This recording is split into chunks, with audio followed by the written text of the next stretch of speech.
Hi viewers, நான் பச்சை நிலக்கடலை எடுத்து வச்சுருக்கேன். இது எப்படி வறுக்கிறதுன்னு பார்க்கலாம்.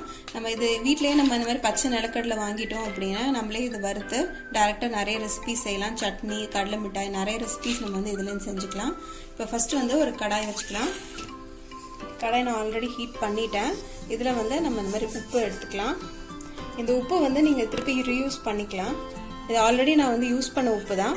இதில் வந்து இந்த கடலையை சேர்த்துக்கலாம். மீடியம் ஃப்ளேமில் வச்சுட்டு இது வறுத்துக்கலாம். இது கரெக்டாக ஒரு 7 to 8 மினிட்ஸில் வந்து வறுத்துடலாம். நம்ம வந்து கைவிடாமல் வறுக்கணும். அயன் கடாய் இருந்துச்சுன்னா பெட்டராக இருக்கும். இந்த உப்பு வந்து எல்லா சைடும் பரவுற மாதிரி இந்த மாதிரி வறுத்துக்கலாம்.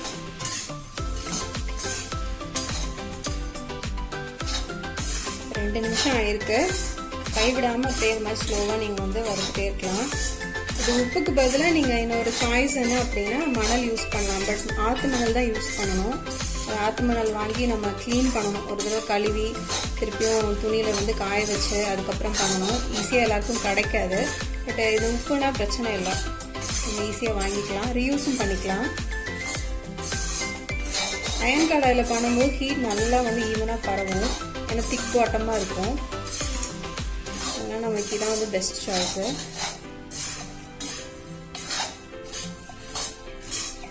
உங்களுக்கு வந்து பார்க்க வந்து சின்னதாக இருக்கும் கடலை. பட் நீங்கள் வறுத்து எடுக்கும்போது லைட்டாக கொஞ்சம் வந்து பஃப்பான மாதிரி இருக்கும்.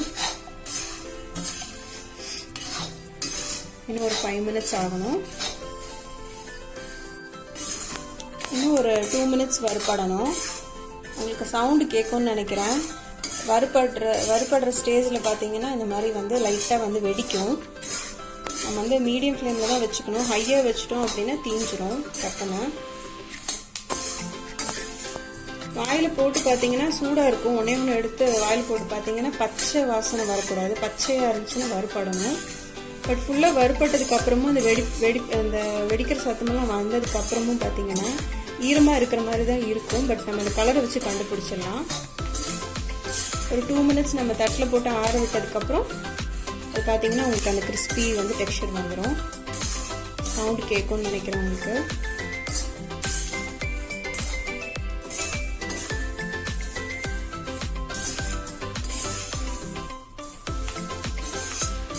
நம்ம அதை எடுத்து உடனே வந்து ஸ்டோர் பண்ணி வச்சிடக்கூடாது, ஈரமாயிடும்.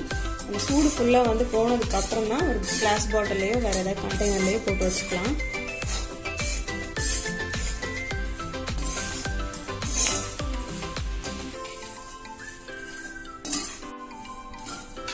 அவ்வளோ இன்னும் கரெக்டாக 1 நிமிஷம். நீங்கள் அப்படியே இதை வந்து வச்சுட்டு போயிடக்கூடாது. கையோட கரெக்டாக ஒரு 7 to 8 மினிட்ஸ் தான் ஆகும். அதனால் வந்து இது முடிச்சுட்டு தான் நீங்கள் வேறு வேலை பார்க்கணும். அதே மாதிரி கையில் வந்து இந்த மாதிரி ஒரு ஸ்ட்ரெயினர் வச்சுக்கோங்க கண்டிப்பாக.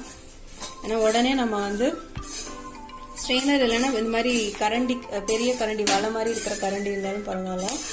ஏன்னா நம்ம அந்த உப்புலேருந்து தனியாக பிரித்து எடுக்கணும். நம்ம சூட்லேயே வச்சிட்டோம் அப்படின்னா நல்லா தீஞ்சிடும். உங்களுக்கு அது சாப்பிடும் போதே தெரியும். பார்த்தீங்கன்னா நல்லா கலர் வந்துடுச்சு, வெடிக்கவும் ஆரம்பிச்சிருச்சு.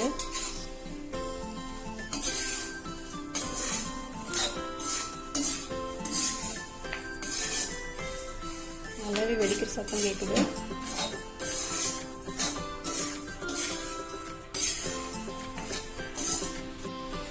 நம்ம எடுத்துடலாம். ஸ்டவ் நான் ஆஃப் பண்ணிட்டேன். இந்த மாதிரி ஒரு பழைய பக்கத்தில் வச்சுக்கோங்க. உடனே எல்லாத்தையும் ட்ரான்ஸ்ஃபர் பண்ணிடுங்க.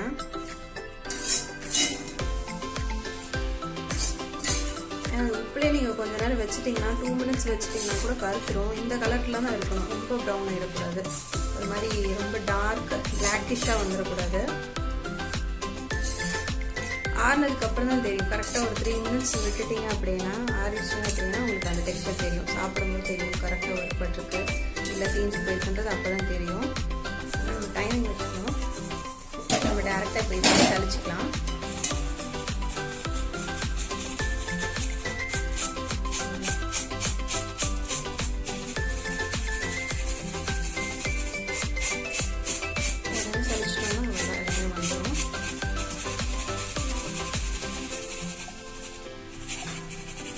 பிளேட்டில் ட்ரான்ஸ்ஃபர் பண்ணிக்கலாம்.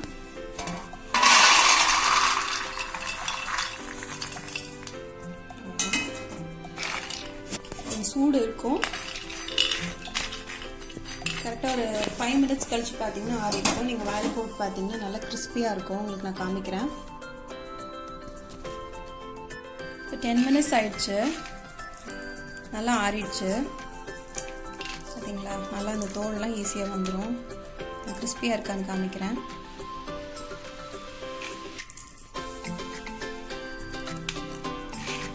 நல்லா வந்து கிறிஸ்பியாக இருக்குது. அவ்வளோதான். இப்போ டோட்டலாக ஆறிடுச்சு. நீங்கள் ஒரு 10 to 15 மினிட்ஸே வெளியே வச்சுக்கலாம். வெளியே வச்சதுக்கப்புறம் ஃபுல்லாக ஆறினதுக்கப்புறம் நீங்கள் வந்து ஒரு கிளாஸ் ஜாரில் போட்டு ஸ்டோர் பண்ணி வச்சுக்கலாம். இதில் நிறைய ரெசிபீஸ் பண்ணலாம். போகா, லெமன் ரைஸ், சட்னி எல்லாத்துக்குமே நம்ம வந்து யூஸ் பண்ணிக்கலாம். நீங்களும் வேர்க்கடலை வாங்கி இந்த மாதிரி உரிச்சு இந்த மாதிரி வீட்டிலே வறுத்துக்கலாம். இந்த ரெசிபி உங்களுக்கு பிடிச்சிருந்துச்சுன்னா லைக் பண்ணுங்கள், ஷேர் பண்ணுங்கள், சப்ஸ்கிரைப் பண்ணுங்கள். அடுத்து ஒரு சூப்பரான வீடியோவில் உங்களை பார்க்குறேன். நன்றி.